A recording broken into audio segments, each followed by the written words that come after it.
Olá, boa tarde. Uma pessoa trans se identifica com o gênero diferente do seu sexo biológico e apenas por esse motivo sofre preconceito e violência na família, na escola, no mercado de trabalho.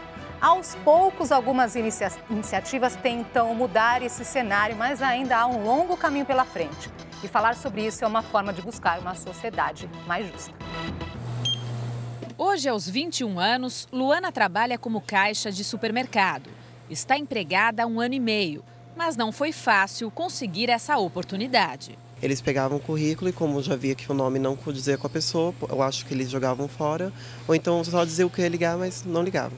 30 transexuais trabalham nessa rede varejista, em funções administrativas e no atendimento da loja. Isso vem em conjunto a uma mudança mundial que teve no Código de Conduta da empresa, como nós recrutamos, como nós selecionamos, como nós construímos os planos de carreira.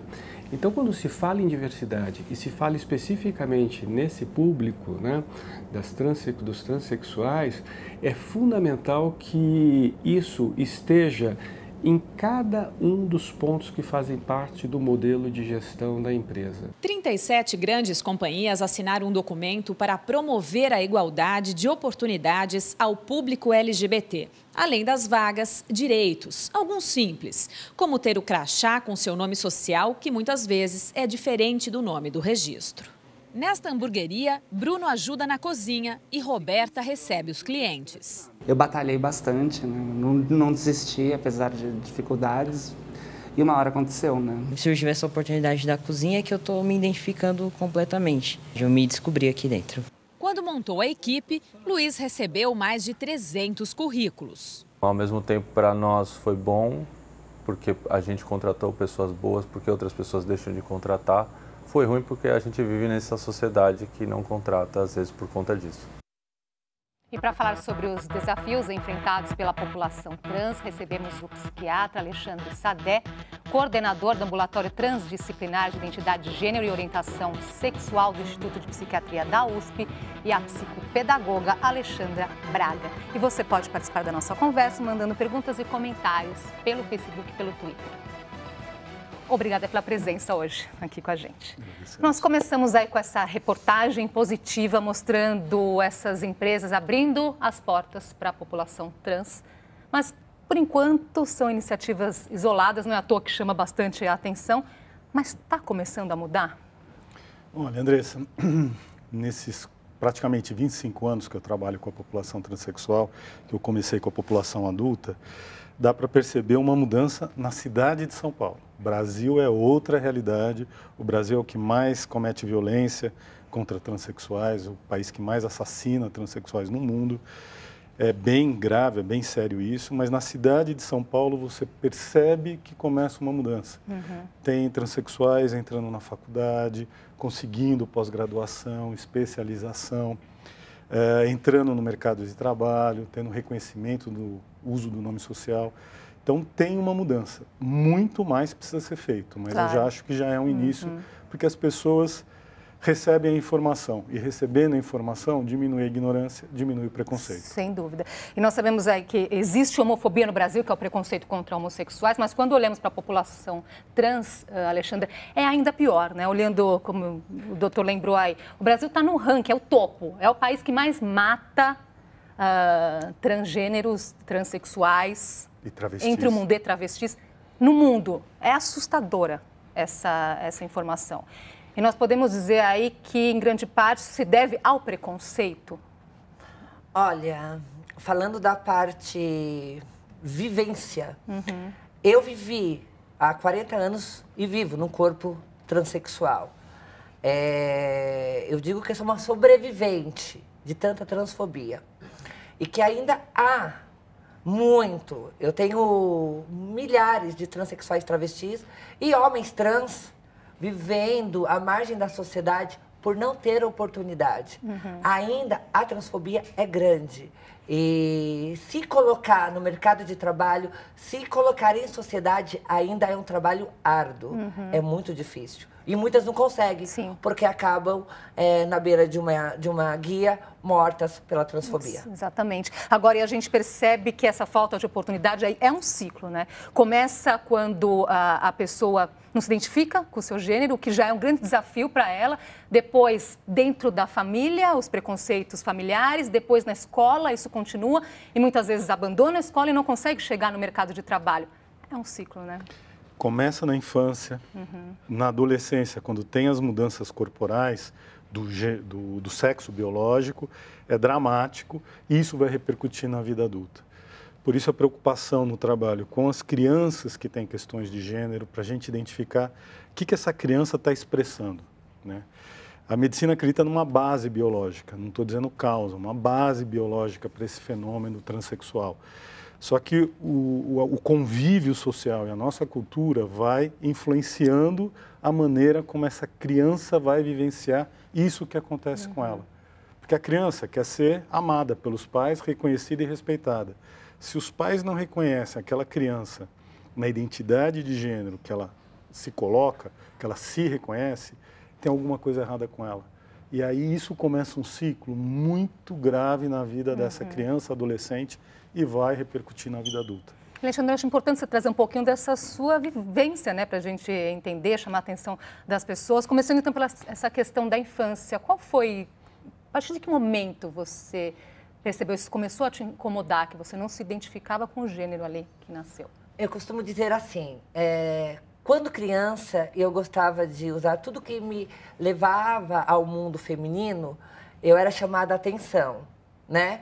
E muitas vezes as pessoas dizem, faz parte, vai passar. Quando, já no começo da adolescência, as pessoas começaram a olhar com estranheza. E quando eu comecei a assumir a minha identidade de gênero trans, eu fui excluída completamente. Na família também? Na família. Só não me expulsaram de casa, porque tiveram essa piedade comigo. Porque as pessoas, muitas vezes, têm de piedade com uma transgênero. Né? E foram piedosos comigo, não me expulsaram de casa. Mas eu sofri todas e inúmeras formas de preconceito, discriminação e exclusão, socialmente e familiar.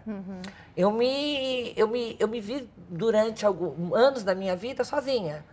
E não tinha ninguém por mim. Era eu que tinha que me entender, me descobrir e trabalhar com tantas informações que só me levava como ser humano que nada tinha a oferecer. Que eu era uma pessoa inútil por ser uma mulher transexual. Então, essa parte já mata um pouco da nossa dignidade. E é difícil. Sim. É difícil, mas é possível resgatar essa dignidade. Posso fazer só um comentário? Claro. Quando eu conheci a Alexandra, ela era, assim, aversiva a qualquer contato afetivo. Exato. Você tentava se aproximar, validá-la, ter um vínculo afetivo com a Alexandra, ela rechaçava. Verdade. Me ameaçou com salto, ameaçou bater.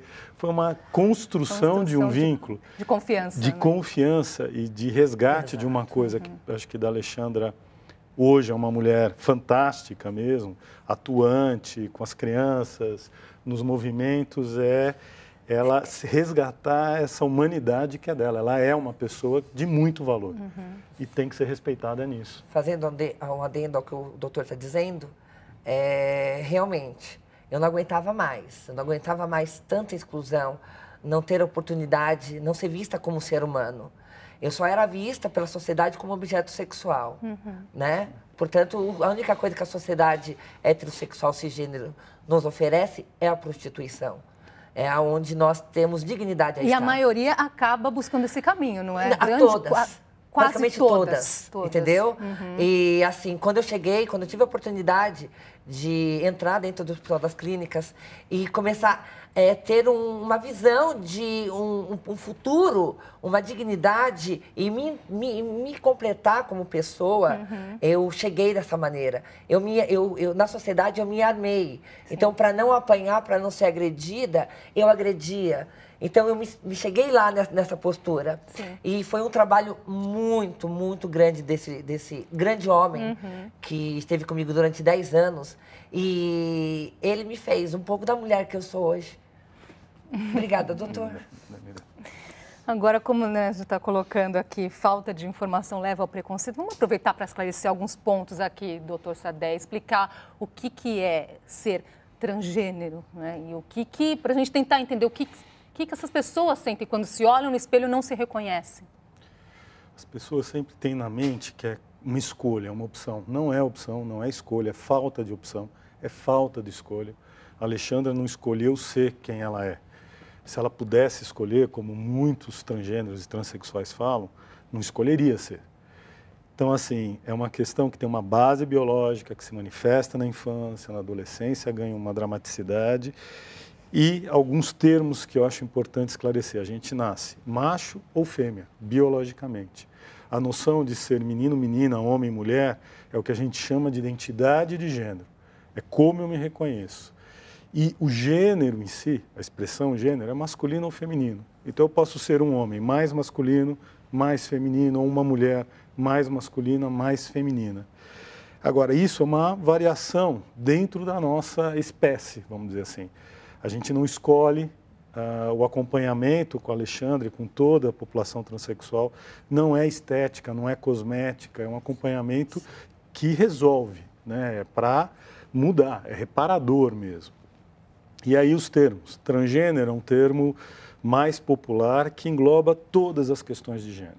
Os transexuais, travestis, genderqueer, drag queen, crossdresser, todas as manifestações que são inúmeras. Transsexual é aquela pessoa que não se identifica com o sexo biológico no qual nasceu, se identifica com o outro sexo e busca essa transição radical, com hormônios e cirurgias. Tá? Aí depende de cada um qual cirurgia que vai ser mais importante ou não, mas busca essa mudança radical. Alexandra, quando você percebeu que era necessário ir atrás dos seus direitos, teve essa transformação, conseguiu conquistá-los, entre eles, conseguiu o documento, né? Sim. O que mudou na sua vida a partir daí? Quando eu entendi que a dignidade que eu precisava estava dentro de mim, eu precisava deixar ela fluir na minha vida, claro, aí eu reforço a importância desse tratamento psicoterapêutico pós-cirurgia. E isso eu fui resgatando, eu fui entendendo que era possível. Quando eu me vi, eu estava dentro de voltando aos meus estudos. Eu tive que invadir da escola, porque eu não podia ficar dentro de uma escola que eu era completamente apedrejada. E quando eu entendi que sim, eu poderia estar dentro de uma escola e a instituição escolar tinha o direito de me dar educação, porque eu sou um ser humano, eu fui galgando, fui conseguindo. Quando eu vi, eu estava dentro de uma universidade. Para mim, dentro de uma universidade, era nunca. Porque, querendo ou não, a fala fundamentalista estava dentro de mim, dizendo que não, você não serve para isso. Não, eu fui entendendo que sim. Quando eu consegui tanto a redesignação, tanto como a retificação do meu nome, aí eu vou dizer que reforçou tudo. E o quanto é importante, né? E o quanto é importante, porque assim, hoje eu não preciso pedir migalhas para as pessoas. Eu faço o meu pão. Eu sou capaz de construir o meu futuro, eu sou capaz de mudar até uma nação. Hoje eu entendo nisso. Que tem direito igual. E hoje sou uma professora, eu estou inserida no mercado de trabalho. Eu estou numa prefeitura da minha cidade de Mogi das Cruzes. Eu leciono, eu tenho dia a dia transformando vidas. E como uma mulher transexual que traz uma bagagem de tanta dor, preconceito, exclusão, eu digo que é possível e vale a pena. Agora, só lembrando aqui, a informação, existe hoje um decreto que permite o uso do nome social e reconhece a identidade de gênero de transexuais, de travestis. No entanto, existe um projeto de lei na Câmara dos Deputados para revogar, ou seja, para rasgar esse direito. Quer dizer, o que dizer sobre isso, doutor Sadé? Um retrocesso. Eu acho que é ignorância. porque essas pessoas lidam com determinados valores e conceitos e não veem a vida real. Elas não têm contato com a população transexual na sua dor e na necessidade de resgate dessa população para a nossa sociedade. Eles são brasileiros, são brasileiras, têm direitos, têm deveres. Eu acho que aí o que acontece em alguns setores é uma briga muito mais ideológica do que humana. Sim. E acho que não permitir tirar esse direito que foi conquistado a duras penas dessa população, e eles não estão lesando ninguém em nada, eles só têm um ganho de serem reconhecidos pelo Estado no qual eles vivem. Vamos fazer uma pausinha aqui na nossa conversa. Até já.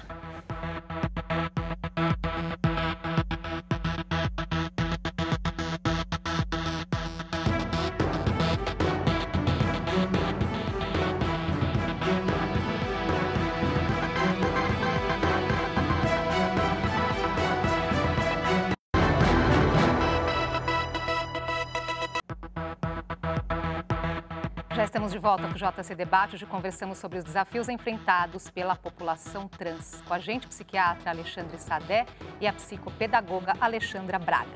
Mas antes de retomar aqui nossa conversa, eu vou chamar uma reportagem que fala o seguinte, né? Quando alguém fala, menino não chora, ou então, senta como uma mocinha, está na verdade reforçando a ideia de que meninos devem ser fortes e as meninas delicadas e frágeis. E isso só reforça preconceitos. Ser carinhoso é coisa de menino ou de menina? Igor e Raul sabem a resposta. É coisa de criança. As pessoas se relacionam assim, elas querem se tocar. Se emocionar, você toca, você acolhe, você contorna. Independe se é menino ou menino. Isso tem que estar na sala de aula, ninguém pode estranhar como eles não estranharam. E isso acontece naturalmente. Essa turma tem entre 4 e 5 anos. Mas nessa escola, desde os 2, quando eles chegam, já aprendem que o mais importante é respeitar o outro e não ferir os sentimentos dele. E não importa se é menino ou menina. É para não machucar as pessoas. Na escola, as crianças aprendem também a conviver. A ONG Plan Brasil trabalha em parceria com colégios públicos e privados de todo o Brasil formas de discutir e refletir com as crianças sobre os papéis e direitos das pessoas, independentemente do gênero. Para uma mudança de longo prazo e para uma mudança cultural, o que você precisa fazer precisa ser feito na infância para você ter melhores resultados. Um brincar livre, né, assim, que não favoreça ou afirme essas diferenças, mas que as crianças possam brincar livremente e que na brincadeira também a igualdade possa aparecer, que meninas possam ser mais valentes e meninos possam ser mais sensíveis. Pois é, né? Esses parâmetros aí, isso é coisa de menina, isso é coisa de menino, ele é afeminado ou vice-versa. Isso, de certa forma, também são construções da nossa sociedade, doutor Sadé? São estereótipos que se constroem também? São. A maneira de se vestir, acessórios que você usa, padrões de comportamento, são criações da nossa sociedade, da nossa cultura ocidental, ou da cultura humana, das culturas humanas, para estabilizar e colocar as pessoas em caixinhas. Só que o que nesse século XXI a gente tem visto é que essas caixinhas têm fronteiras muito mais amplas do que a gente supunha.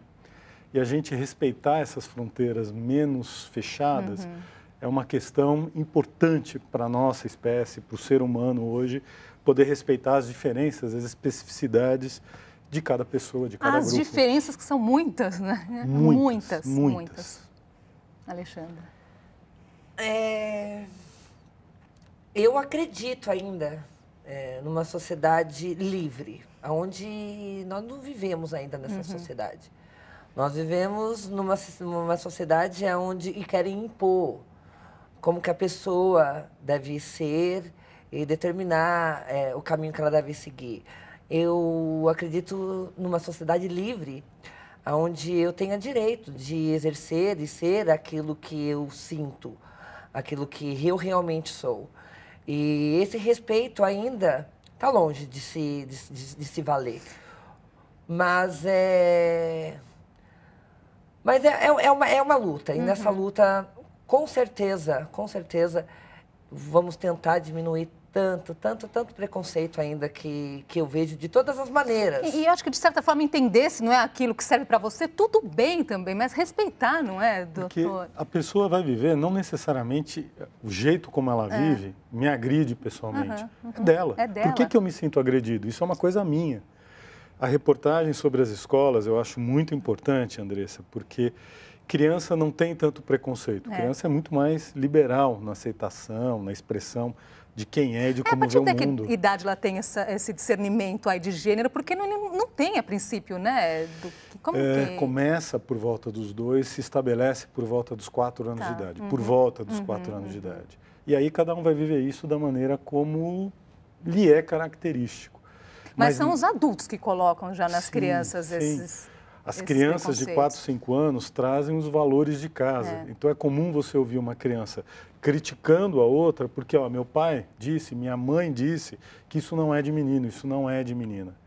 Então, para as escolas, é um trabalho interessante essa discussão das especificidades e da variação possível da nossa espécie. O Rômulo aqui, Marcolino, está trazendo justamente esse tema aqui, falando da importância das escolas debaterem esse assunto. Ele está aqui dizendo que está gostando muito do tema e os temas debatidos essa semana. Legal, Rômulo. E aí ele pergunta a opinião de vocês justamente sobre esses movimentos que visam impedir o debate de gênero nas escolas. Então, eu tenho uma postura muito clara, assim, não dá para impedir o debate de gênero, porque é um debate que está na sociedade, está aqui. Outra questão importante é diferenciar o que é um debate de gênero, falar das diferenças, do que é defender uma posição ideológica, por exemplo, da teoria queer, das teorias de gênero. Isso são fenômenos distintos. Falar da realidade é super importante. Acho que a escola não pode estar alienada dessa discussão. E uma das discussões importantes na escola, por exemplo, na nossa cultura brasileira, a questão do banheiro ganha uma dimensão absurda. A gente se preocupa com banheiro aqui no Brasil, que eu não entendo por quê. E nas escolas especialmente. Então essa é uma discussão a ser levada. A menina que é menino pode usar qual banheiro, o menino que é menina, qual banheiro vai usar. E isso repercute na cultura daquela escola e daquela comunidade. Tem mais aqui, a Natália via Twitter. Falta de informação também leva ao preconceito. Debate necessário, certamente, Natália. E, Alexandre, será que você pode ajudar a Liliane? Aqui via Twitter, ela está perguntando o que é necessário para que um trans atualize os seus documentos de acordo com o gênero com o qual se identifica. Olha, eu tenho uma militância lá em Mogi, né, o Fórum Mogiano LGBT, e nós conseguimos parceria. E um desses parceiros foi o Ministério Público, a qual agora nós estamos encaminhando as transgêneros, e lá eles acolhem, fazem esse momento de acolhimento e essa ajuda necessária para a mudança do nome. Já é possível, né? Depende... É difícil ainda? É difícil, é difícil, mas se na cidade dela tiver alguma militância, tiver um grupo organizado, ela pode estar se informando e vendo quais instituições já estão parceiros para ajudar todo esse processo. Ótimo. O Márcio de Lima Avelino, ele fala que eu percebo que até na questão de transgêneros, o machismo mostra a sua face, assim como em outros temas relacionados à nossa sociedade, doutor Sadé. O machismo está entranhado na gente, né? Nos comentários, nas ações, e é um processo longo, de formiguinha mesmo, vencer determinados estereótipos e determinados conceitos que hoje em dia não tem mais tanto sentido. Né? Olha, eu li uma entrevista da estudante Leonora Dias, que cursa letras na USP, para o jornal Estado de São Paulo. Ela disse o seguinte: a inclusão dos transexuais e travestis na academia também é importante para que elas produzam saberes e não sejam apenas objetos de pesquisa. Perfeito. É uma boa reflexão, não é, Alexandra? Boa. E eu quero deixar um adendo, né? Eu que vivencio todos os dias o âmbito escolar, eu entendo, eu vejo isso todos os dias, sendo uma mulher transexual e estando inserida, eu estou sendo diferencial dentro da minha escola. Porque a escola ainda é um ambiente machista, fundamentalista e tradicional. As diversidades não se pode se falar lá dentro. E é um absurdo. Porque eu não vivenciei, mas me foi relatado que antes da minha chegada na escola, teve uma transgênero. E olha, eu sou ciclo 1, isso quer dizer, eu estou de 1º a 5º ano. Então, teve uma lá dentro, que foi de todas as maneiras, foi pressionada para não exercer sua identidade de gênero. Então... E aí abandonou? Abandonou a escola? Saiu da escola. Uhum. Então, a escola não pode, não deve ser segregadora da pessoa. Uma palavrinha final, então, o que é preciso para que as pessoas sejam respeitadas, independente aí da sua identidade de gênero, doutor Sadé? Eu acho que a gente tem que rever o tempo todo nossos valores e nossos conceitos. A gente tem que estar aberto à discussão, à renovação. E falar desse tema, eu acho que é importante para a população transexual ser reconhecida desde a infância, adolescência, vida adulta, em todos os setores da nossa sociedade. Direito ao acesso à saúde, no Conselho Federal de Medicina, na Secretaria de Educação, nas escolas, nos hospitais. Elas existem. Elas não são seres ETs alienígenas. Eu vou ser bem incisiva.